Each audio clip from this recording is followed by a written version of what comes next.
जो भी करो क्योंकि सर वहाँ पब्लिक तो रहेगा नहीं, परफॉर्मर ही रहेंगे। परफॉर्मेंस सर एक काम करते हैं, हाँ सर वही सर वो बैरिकेड से डाउन कर देते हैं सर, वो बैरिकेड वो चल जाएगा सर। ये बैरिकेड 4 फीट तक रहेगा, वो 1 फीट डाउन चल जाएगा।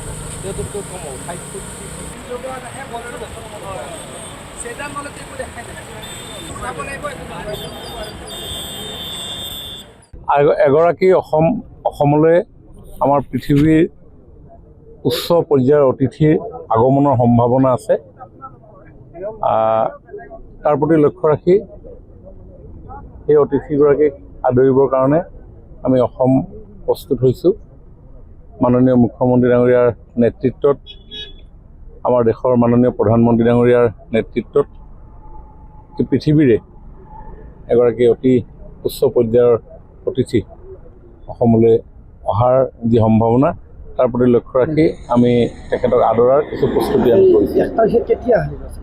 গম নাপাওঁ আৰু এই যিটো কালচাৰেল দিশ আপোনাৰ হাতত আছে, কেনেকুৱা ধৰণে সজাই পৰাই তুলিছে, কেনেকুৱা ধৰণৰ হ'ব? অসমৰ বিভিন্ন জাতি জনগোষ্ঠীসমূহৰ যি স্বকীয় সাংস্কৃতিক বৈশিষ্ট্য আছে, সেইসমূহ আমি উপস্থাপন কৰিবৰ কাৰণে প্ৰয়াস কৰিম। হয়, আৰু 13গৰাকীকৈ মন্ত্ৰীক বিভিন্ন ধৰণৰ দায়িত্ব দিয়া হৈছে। হয়, গোটেই কামখিনি গোটেই অসমৰ ৰাইজৰ এটা অতি আদৰৰ অনুষ্ঠান হ'ব, আৰু সেইকাৰণে প্ৰতিজন মন্ত্ৰীকে কিছু দায়িত্ব অৰ্পণ কৰা হৈছে। সকলো মন্ত্ৰীয়ে নিজৰ নিজৰ দায়িত্ব পালন কৰি আছে।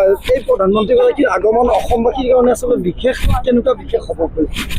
আমাৰ ৰাজ্যখনলৈ পৃথিৱীৰ এগৰাকী হাই ডিগনিটৰিজ কোন আহিব আমি গম নাপাওঁ, এতিয়ালৈকে ঠিক হোৱা নাই, কিন্তু অহাৰ এজন সম্ভাৱনা আছে। তাৰ কাৰণে আমাৰ এই প্ৰস্তুতি কৰিছোঁ।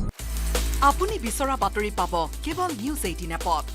নিউজ 18 এপ ডাউনলোড কৰিবলৈ স্কেন কৰক এই QR কোড। গুগল প্লে ষ্টৰতো পাব এই নিউজ 18 এপ।